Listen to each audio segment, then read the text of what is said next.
സ്വകാര്യ ബസ് സർവീസുകൾ തകരും, ഓട്ടോറിക്ഷക്കാർക്കും എട്ടിന്റെ പണി.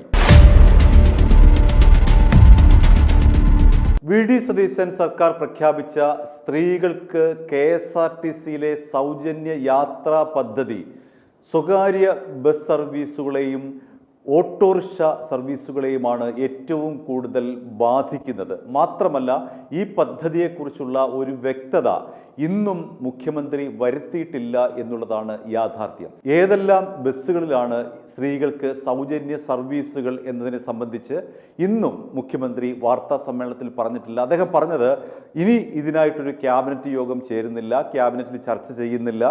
മാത്രമല്ല, ജൂൺ 15 കാത്തിരുന്ന് കാണൂ എന്ന നിലയിലാണ് വി.ഡി. സതീശൻ ഇന്ന് വാർത്താ സമ്മേളനത്തിൽ ഈ സൗജന്യ യാത്രയുമായി ബന്ധപ്പെട്ട് പറഞ്ഞ കാര്യം.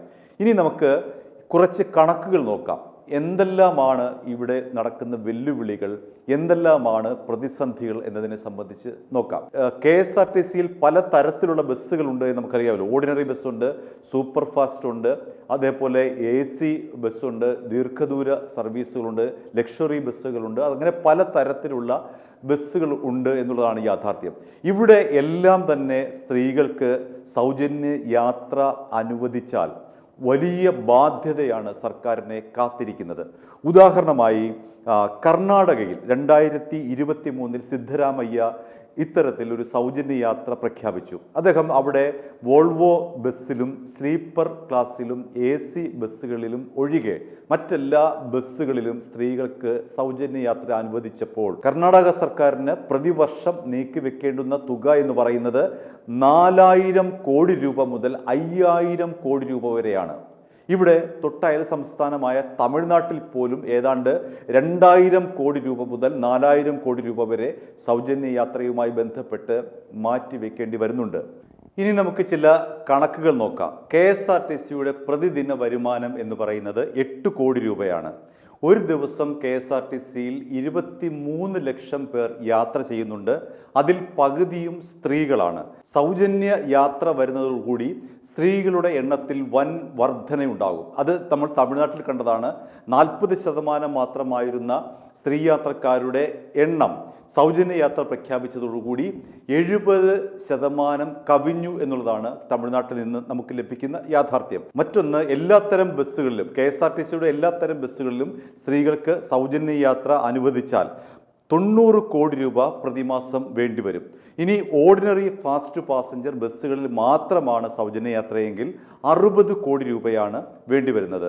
ധനവകുപ്പ് ശുപാർശ ചെയ്തിരിക്കുന്നത് ഫാസ്റ്റ്, സിറ്റി, ഓർഡിനറി എന്നീ ബസ്സുകളിൽ മാത്രമേ ഈ സൗജന്യ യാത്ര അനുവദിക്കാൻ കഴിയുകയുള്ളൂ എന്നാണ്. ഈ ശുപാർശ സർക്കാർ അംഗീകരിക്കുമോ ഇല്ലയോ എന്നുള്ള കാര്യത്തിൽ നമുക്ക് വ്യക്തതയില്ല.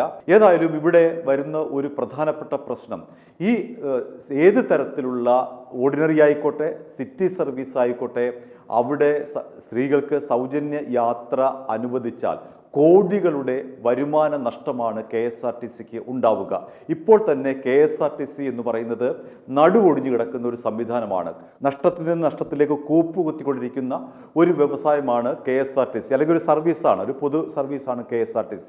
നിരവധി പ്രഗത്ഭർ അതിൻ്റെ MD ആയി വന്ന് പല പരിഷ്കരണങ്ങൾ നടപ്പിലാക്കിയെങ്കിലും KSRTCയെ ലാഭകരമായി നിലനിർത്താൻ ഇതുവരെയും കഴിഞ്ഞിട്ടില്ല. അപ്പോൾ നഷ്ടത്തിൽ നിന്ന് നഷ്ടത്തിലേക്ക് കൂപ്പുകുത്തിക്കൊണ്ടിരിക്കുന്ന KSRTCയിൽ ഇത്തരമൊരു സൗജന്യ യാത്ര, അതൊരു സിറ്റി ബസ്സിലാണെങ്കിൽ പോലും സൗജന്യ യാത്ര അനുവദിച്ചാൽ കോടികളുടെ നഷ്ടമാണ് ഉണ്ടാവുക. അതെങ്ങനെ സർക്കാർ ആ കോടികളുടെ നഷ്ടം നികത്തും എന്നുള്ളതാണ് ആദ്യത്തെ ചോദ്യം. ഇനി മറ്റ് സ്വകാര്യ ബസ് സർവീസ് മേഖലയിലേക്ക് വന്നു കഴിഞ്ഞാൽ, കഴിഞ്ഞ 15 വർഷത്തിനിടയിൽ സ്വകാര്യ ബസ്സിൻ്റെ എണ്ണം 25,000 1,00,000 ബസ്സുകളാണ് കഴിഞ്ഞ 15 വർഷത്തിനകം കേരളത്തിൽ സർവീസുകൾ നിർത്തലാക്കിയത്. മാത്രമല്ല 35,000 പേർക്ക് തൊഴിൽ നഷ്ടമുണ്ടാവുകയും ചെയ്തു. KSRTC സൗജന്യ ബസ് യാത്ര നടത്തുന്നതോടുകൂടി ഈ സ്വകാര്യ ബസ്സുകളിൽ യാത്ര ചെയ്യുന്ന സ്ത്രീകൾ KSRTCയിലേക്ക് മാറും. അതോടുകൂടി ഇപ്പോൾ തന്നെ നഷ്ടത്തിലേക്ക് ഓടുന്ന, KSRTCയെ പോലെ തന്നെ നഷ്ടത്തിൽ പ്രവർത്തിക്കുന്ന സ്വകാര്യ ബസ് സർവീസ് വീണ്ടും നഷ്ടത്തിലേക്ക് കൂപ്പുകുത്തും. ഇനി മറ്റൊരു വശം എന്ന് പറയുന്നത് ഓട്ടോക്കാരുമായി ബന്ധപ്പെട്ടതാണ്. ഇപ്പോൾ സിറ്റിയിൽ ചെറിയ ഒരു യാത്രയ്ക്ക് സ്ത്രീകളും അടക്കമുള്ള എല്ലാവരും തന്നെ ആശ്രയിക്കുന്നത് ഓട്ടോറിക്ഷയാണ്. ഏതാണ്ട് 10, 20, 30 രൂപ വരെയെങ്കിലും ശരാശരി ഒരു ഓട്ടോ യാത്രയ്ക്ക് ചിലവഴിക്കും. ഈ സൗജന്യ യാത്ര വരുമ്പോഴേക്കും ഓട്ടോ യാത്ര നിർത്തിയിട്ട് സ്ത്രീകളും പെൺകുട്ടികളും അടക്കമുള്ളവർ KSRTCയിലേക്ക് മാറുന്നതോടുകൂടി ഓട്ടോറിക്ഷക്കാരുടെ വരുമാനത്തിലും ഗണ്യമായ ഇടിവുണ്ടാകും. ഇനി മറ്റ് സംസ്ഥാനങ്ങളിലെ പോലെയാണോ കേരളത്തിലെ സ്ത്രീകളുടെ സാമൂഹിക നില എന്ന് ചോദിച്ചാൽ തീർച്ചയായുമല്ല. ബഹുഭൂരിപക്ഷം സ്ത്രീകളും ജോലിക്ക് പോയി സ്വന്തമായി വരുമാനം കണ്ടെത്തുന്നവരാണ്. അതിൽ ഗവൺമെൻറ് ഉദ്യോഗസ്ഥരുണ്ട്, അതേപോലെ തന്നെ സെയിൽസ് ഗേൾസ്, ഈ ജ്വല്ലറിയിലും അതേപോലെ തന്നെ തുണിക്കടകളിലും അടക്കമുള്ള സെയിൽസ് ഗേൾസ് അവരാണ് ഇത്തരത്തിൽ KSRTC ബസ്സുകളടക്കം ആശ്രയിക്കുന്നത്. അവർക്കൊക്കെ തന്നെ സ്വന്തമായി വരുമാനമുണ്ട്. മറ്റ് സംസ്ഥാനങ്ങൾ തെലങ്കാന, അതേപോലെ കർണാടക, അതേപോലെ തമിഴ്നാടൊക്കെ ചെന്ന് കഴിഞ്ഞാൽ ഉൾഗ്രാമങ്ങളിൽ ഈ കൂലിപ്പണിക്ക് പോകുന്ന സ്ത്രീകളാണ്. നമ്മളെ സംബന്ധിച്ച് അങ്ങനല്ല. കുറച്ചുകൂടി ഉയർന്ന നിലവാരത്തിലുള്ള സ്ത്രീകളാണ് യാത്ര ചെയ്യുന്നത്. എല്ലാവർക്കും തന്നെ പ്രതിമാസ വരുമാനമുണ്ട്. അവർക്ക് ഇത്തരത്തിലുള്ള സൗജന്യ യാത്ര കൊണ്ട് വലിയ തോതിലെ തുക മിച്ചപിടിക്കാൻ കഴിയില്ല. ഒരു ദിവസം അവർക്ക് 10, 20 രൂപയൊക്കെ ആയിരിക്കും ദിവസം ചിലവഴിക്കുന്നത്. അതുകൊണ്ട് തുച്ഛമായൊരു തുക മാത്രമേ അവർക്ക് ലാഭിക്കാൻ കഴിയുള്ളൂ. അതുകൊണ്ട് ഈ ദരിദ്ര സംസ്ഥാനങ്ങളിൽ നടപ്പിലാക്കുന്ന ഈ ഒരു പദ്ധതി കേരളത്തിലേക്ക് കൊണ്ടുവന്നു കഴിഞ്ഞാൽ അത് സ്ത്രീകൾക്ക് വലിയ തോതിൽ ഒരു മാറ്റം, അവരുടെ സാമ്പത്തിക നിലയിൽ അല്ലെങ്കിൽ പ്രതിമാസ വരുമാനത്തിൽ വലിയ മാറ്റം ഉണ്ടാകുമെന്ന് നമുക്ക് പ്രതീക്ഷിക്കാനാവില്ല. എന്ന് മാത്രമല്ല, ഇവിടെ ഒരു ജെൻഡർ ഇക്വാളിറ്റിയുടെ പ്രശ്നം കൂടിയുണ്ട്.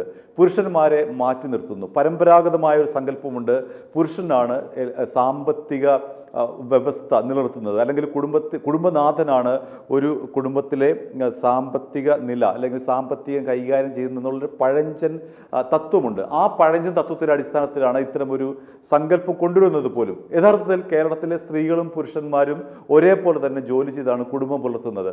അതുകൊണ്ട് ഇത്തരമൊരു ജെൻഡർ ഇക്വാളിറ്റി തകരും എന്നുള്ളത് കൂടി ഈ ഒരു സൗജന്യ യാത്രയുടെ ഒരു പ്രത്യാഘാതമാണ്. പുരുഷന്മാരിൽ മാത്രമാണ് ഇതിൻ്റെ മുഴുവൻ ചുമതല വരുന്നത്. പുരുഷന്മാരെ സംബന്ധിച്ച് അവരുടെ ശമ്പളത്തിൻ്റെ ഒരു വിഹിതം ഇത്തരത്തിൽ KSRTC യാത്രയ്ക്ക് പോകുമ്പോൾ സ്ത്രീകളും അവിടെ ജോലി ചെയ്യുന്നുണ്ട്. അവരുടെ ഭാഗത്ത് നിന്ന് ഇത്തരത്തിലുള്ള ഒരു വരുമാനം KSRTCക്ക് ലഭിക്കുന്നില്ല. അപ്പോൾ അത്തരമൊരു ജെൻഡർ ഇക്വാളിറ്റിയുടെ പ്രശ്നം കൂടി ഇവിടെ വരുന്നുണ്ട്. ചുരുക്കത്തിൽ KSRTC സൗജന്യ യാത്ര അത് സിറ്റി സർവീസിലായാലും ഓർഡിനറി സർവീസിലായാലും ഇനി സ്ലീപ്പർ ക്ലാസ്സിലായാലും ഫാസ്റ്റ് പാസഞ്ചറിലായാലും ഏത് വിഭാഗത്തിൽ നടപ്പിലാക്കിയാലും അത് ഗുരുതരമായ പ്രത്യാഘാതമാണ് KSRTCക്ക് ഉണ്ടാകുന്നത്. ഒപ്പം തന്നെ സ്വകാര്യ ബസ് സർവീസുകൾക്കുണ്ടാകുന്നത്, ഓട്ടോ വ്യവസായത്തിന് ഉണ്ടാകുന്നത് എന്നുള്ള കാര്യത്തിൽ യാതൊരു തർക്കവുമില്ല. i2i News, an eye for truth. i2i News subscribe ചെയ്തിട്ടില്ലാത്തവർ ഇപ്പോൾ തന്നെ സബ്സ്ക്രൈബ് ചെയ്യുക. നോട്ടിഫിക്കേഷൻ ലഭിക്കുവാൻ ബെൽ ബട്ടണും അമർത്തുക.